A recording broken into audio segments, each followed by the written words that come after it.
जलालुद्दीन खिलजी को उसने किस तरह से मारा, ये कहानी मैंने आपको बताई। उससे आगे बढ़ते हैं। उत्तर भारत पर विजय, यानी कि जो नॉर्थ इंडिया है उस पर अलाउद्दीन खिलजी ने किस प्रकार से विजय प्राप्त की। आज ऊपर की स्लाइड बताएंगे, ऊपर की आज दिख रही होगी ना स्लाइड, आज तो गायब नहीं होगी ना, देख के बताओ आज लाइट सही है ना, ऊपर की स्लाइड दिख रही है ना साफ, ये बता देना एक बार थम्स अप करके, है ना। फिर शुरू करते हैं, ठीक है, आगे आएंगे। तो सबसे पहले मैंने कहा कि उसने उत्तर भारत को जीता और उसके बाद दक्षिण में जाएगा। उत्तर भारत से मतलब नॉर्थ इंडिया की तरफ, इस हिस्से पर पहले टारगेट करता है दिल्ली में बैठ के। तो सबसे पहले गुजरात आया। गुजरात अभियान कब किया उसने, 1297 में चला, 1298 में खत्म हुआ। राजा कर्णदेव को हराया। राजा कर्णदेव जो आपका बघेल वंश के शासक थे। बघेल वंश किससे संबंध था इनका, बघेल वंश से संबंध था इनका।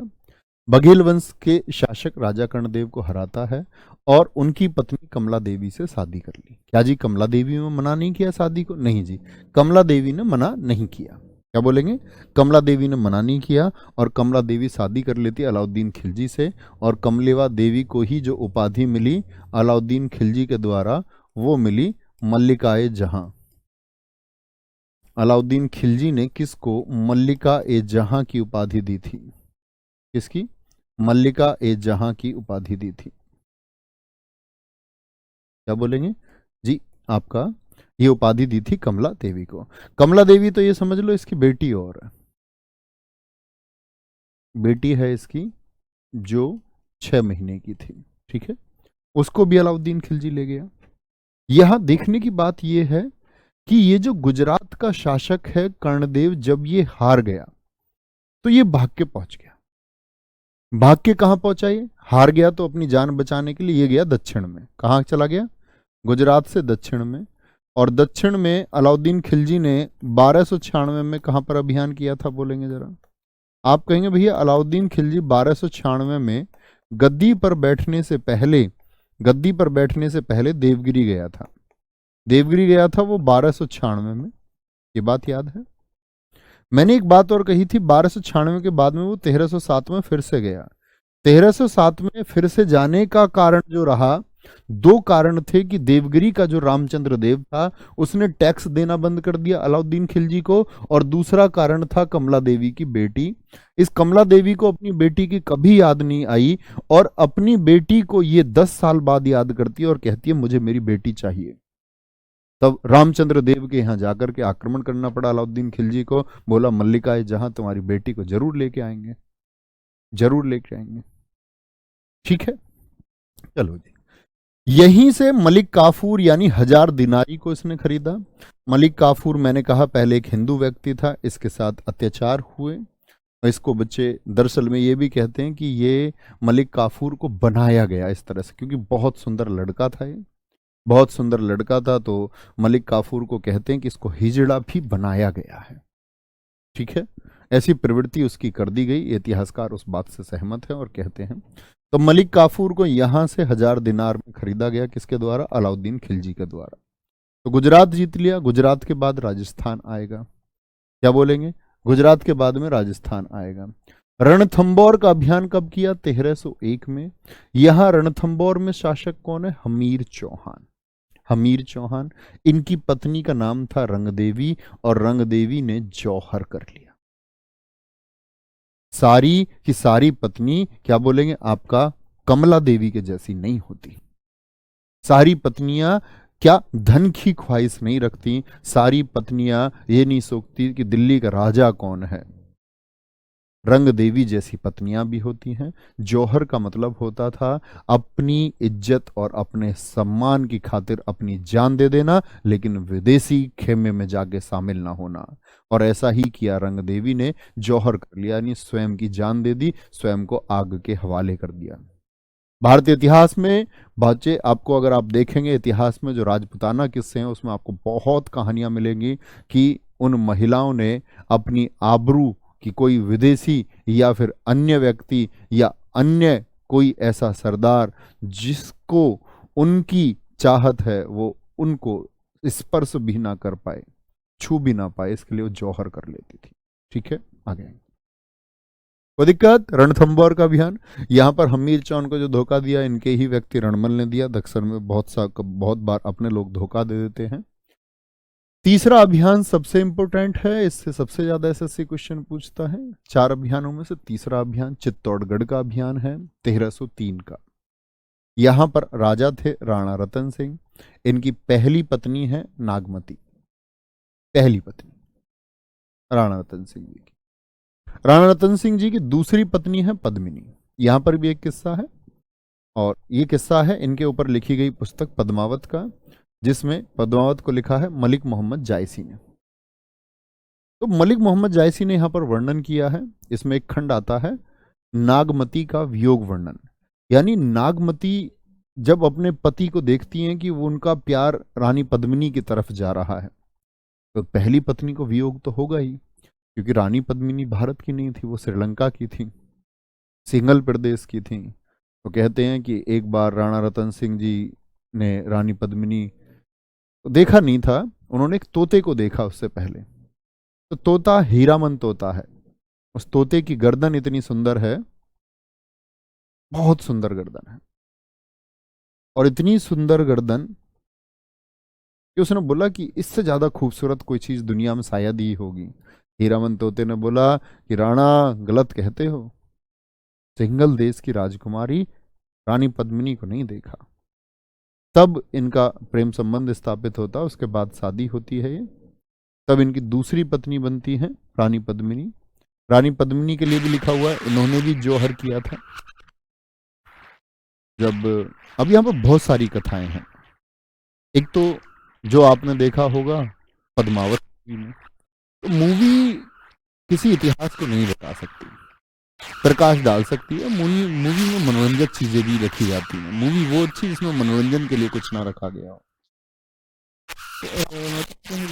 कि उसमें कहानी है कि अलाउद्दीन खिलजी को चेहरा दिखाने को तैयार हो गए। राणा रतन सिंह ऐसे शासक नहीं थे कि अपनी पत्नी का चेहरा दिखाने को तैयार हो जाते। आप बताएं कि आप इतने कायर हो सकते हैं? हाँ, कायर शासक भी हुए हैं, नो डाउट। मैंने आपको बताया था चंद्रगुप्त द्वितीय का भाई रामगुप्त अपनी पत्नी को देने को तैयार हो गया था। इतिहास में ऐसे भी शासक हुए, लेकिन राणा रतन सिंह ऐसे नहीं थे। वो बहादुर, तेजस्वी और कहते हैं ना मान मर्यादा को कायम रखने वाले शासक थे। तो इनके ऊपर लिखी गई पुस्तक है पद्मावती, जिसमें बहुत सारे जिक्र हैं, क्या कहानियां हैं क्या नहीं है। बहुत सारे लोग उसको एविडेंस मानते हैं, बहुत सारे नहीं मानते हैं। और हमें स्टूडेंट को क्या मानना चाहिए कि एक झूठी पटकथा है। कोई भी ये कहता है कि राणा रतन सिंह उसको अपना चेहरा दिखाने को तैयार हो गए, कि पीछे शीशा रहेगा, इधर से देखेंगे, इधर चेहरा नहीं तैयार हुआ, तो मतलब ही नहीं बनता।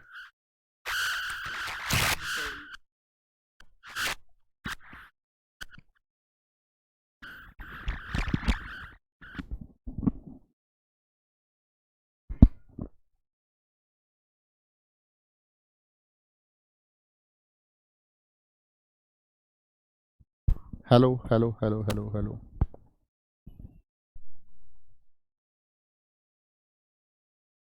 Hello hello hello hello hello भाई, तो भाई किंग यार इस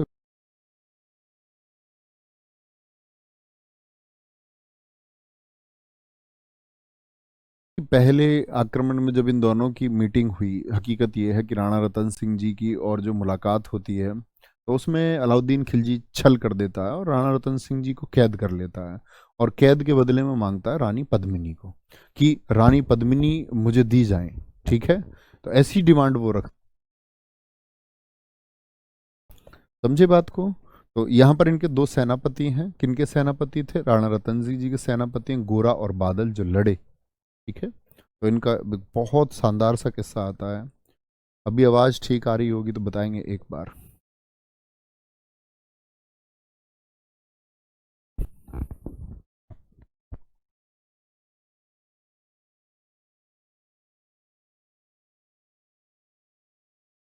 अगर मैं बात करूं नरेंद्र मिश्र की, बहुत शानदार सी पंक्तियां हैं। नरेंद्र मिश्र बहुत चर्चित है इस एक पंक्ति को लेकर के, कि वो ये कहते हैं कि दोहराता हूँ सुनो रक्त से लिखी हुई कुर्बानी, जिसके कारण मिट्टी भी है, मिट्टी भी है चंदन है राजस्थानी। रावल रतन सिंह को छल से कैद किया खिलजी ने, कालजयी मित्रों से मिलकर दगा किया खिलजी ने। खिलजी का चित्तौड़गढ़ से एक संदेशा आया, जिसको सुन शक्ति सूर्य पर फिर अंधियारा छाया। मतलब रानी पद्मिनी की डिमांड करता है, कहता है कि 10 दिन के भीतर ना पद्मिनी का डोला यदि आया, यदि न रूप की रानी को तुमने दिल्ली पहुंचाया, तो फिर राणा रतन सिंह का शीश कटा पाओगे, शाही शर्त ना मानी तो पीछे पछताओगे। तो जैसे ही ये संवाद पता चलता है, जैसे ही ये संवाद पता चलता है, तो कहते हैं कि एकदम से सब लोगों में शोक फैल जाता है। शोक फैल जाता है। कहता है कि यह दारुण संवाद लहर सा दौड़ गया रण भर में, यह बिजली की तरह क्षितिज से फैल गया अंबर में। ये पंक्तियां जो मैं पढ़ रहा हूँ नरेंद्र मिश्र जी की पंक्तियां हैं। महारानी हिल गई, शक्ति का सिंहासन डोला था, सतत मजदूर जुल्म विजयी स्वर में बोला था। रुष्ट हुए थे सेनापति, रुष्ट हुए थे सेनापति, गोरा रणधीर, ये नाम आ रहा है गोरा और बादल का, जिनसे रण में भय खाती थी खिलजी की शमशीर, शमशीर यानी कि तलवार, जिनसे रण में भय खाती थी खिलजी की शमशीर। अन्य अनेकों मेवाड़ी योद्धा रण छोड़ गए थे, रतन सिंह की संधि नीति से नाता तोड़ गए थे। पर रानी ने प्रथम वीर गोरा को खोज निकाला, वन वन भटक रहा था मन में तिरस्कार की ज्वाला। गोरा ने पद्मिनी गोरा से पद्मिनी ने खिलजी का पैगाम सुनाया, मगर वीरता का अपमानित ज्वार न मिट पाया। बोला मैं तो बहुत तुच्छ हूँ राजनीति क्या जानूं, निर्वासित हूँ राजमुकुट की हट कैसे पहचानूं। बोली पद्मिनी समय नहीं है वीर क्रोध करने का, बोली पद्मिनी समय नहीं है वीर क्रोध करने का, अगर धरा की आन मिट गई घाव नहीं भरने का। दिल्ली गई पद्मिनी तो पीछे पछताओगे, जीते जी राजपूती कुल को दाग लगा जाओगे। राणा जी ने जो कहा किया वो माफ करो सेनानी, यह कहकर गोरा के कदमों पर झुकी पद्मिनी रानी। यह क्या करती हो गोरा, पीछे हट बोला, और राजपूती गरिमा का फिर धधक उठाता बोला। महारानी हो तुम सिसोदिया कुल की जगदम्बा हो, प्राण प्रतिष्ठा की एक लिंग ज्योति अग्निधंधा हो। जब तक हो गोरा के कंधे पर, जब तक हो गोरा के कंधे पर दुर्जय शीस रहेगा, महाकाल से भी राणा का मस्तक ना कटेगा। तुम निश्चिंत रहो, महलों में देखो समर भवानी, और खिलजी देखेगा केसरिया तलवारों का पानी। तो कहते हैं कि राणा के सकुशल आने तक गोरा नहीं मरेगा, एक पहर तक सर कटने पर धड़ युद्ध करेगा। तो इस तरह से उन्होंने संघर्ष किया खिलजी की सेना से, उसमें उनकी जान जाती है, लेकिन इसमें अत्यंत घाव भी आते हैं। कहते हैं इस समर में, इस युद्ध में राणा जी को काफ़ी घाव भी आते हैं, लेकिन अंत समय में जब उनकी हालत लड़ते लड़ते खराब हो जाती है, और रानी पद्मिनी को लगता है कि भाई अब जो ये सेना है, ये सेना अब किले के अंदर आएगी, तो तब रानी ने आपका जौहर किया था। तो ये गोरा और बादल हैं जो इनके सेनापति थे। फिर मालवा का अभियान किया इन्होंने एमपी में, यहाँ पर महलक देव हार गए थे। कौन हार गए थे? महलक देव हार गए थे। ठीक है, तो 4 अभियान याद रखेंगे क्रम से, चारों के चारों बहुत इंपॉर्टेंट है। इसके बाद फिर ये दक्षिण में जाता है। दक्षिण का पहला विजय अभियान इसने रामचंद्र देव के खिलाफ किया 1296 में स्वयं, और जो काफूर ने किया था 1360